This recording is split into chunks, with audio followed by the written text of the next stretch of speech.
Ассаламалейкум, амансыздар ма, оқырмандарым. Бүгін мен Poraveri компаниясы туралы біраз мәлімет беріп кетейін. Poraveri компаниясы 1978 жылы дүниеге келді. Оны негізін қалаушы Рекс Монт, Америка азаматы, өзі биолог. Осы алоэ өсімдігін зерттеп, адам ағзасына өте орасан зор пайдасы бар екенін көз жеткеннен кейін осы Poraveri компаниясын ашады. Одан алдын ол жаңағы үлкен плантация жерлерді сатып алады. Оны аспан мен жермен сатып алды десе де болады. Өйткені аспаннан самолет, вертолет ұшпайды, жерден көліктер жүрмейді. Бұл экологиялық таза, табиғи өнім деген сөз. Ешқандай химикат, ауа арқылы да бармайды. 168 мемлекетте тіркелген. 168 мемлекетте 10 миллион халық бұны тұтынушы. Әрі әріптес жұмыс жасайды. Қанша адамдардың жаңағы жағдайын түзеп жатыр, қанша адамдардың денсаулығын түзеп жатыр. Оның ішінде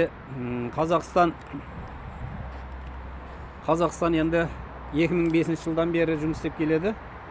2005 жылдан бері, ойлаңыздар, 20 жылдан бері.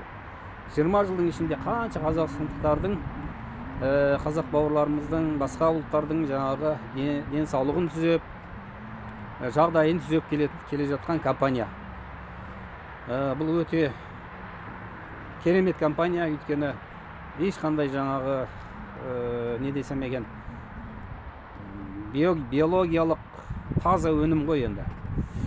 Мен өзім оны пайдаланып, осы дәлелім көзім жеткеннен кейін осы мәліметтерді айтып жатырмын. Өйткені мен 2 жылдай денсаулығым болмастан сондай осы компанияны кездестіріп, осы өнімдерді, алоэ өнімін жаңағы басқа өнімдерді, енді аттар есімен шығып тұр.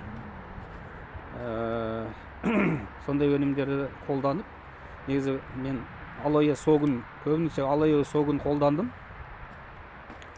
Ол енді денедегі шлактарды тазалайды, қандардағы токсин заттарды тазалайды.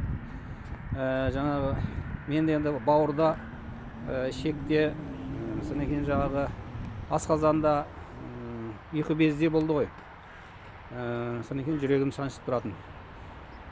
Солардың бәрінен айықтым, Құда қаласа, әзіргі уақытта мені алдарыңызда сөйлеп, беймарал жүріп жүрген халге жеттім. Құда қаласа, келіңіздер, менің телефон нөмірім 776-365-0825. Бірге жұмыс жасайық. Бұл жерде ақша да бар, саяхат та бар, Құда қаласа, денсаулық түзету де бар, барлығы бар. 3 бағытта жұмыс істейді компаниямыз. Келіңіздер, Құда қаласа, біздің командаға қосылыңыздар. Ассаламалейкум.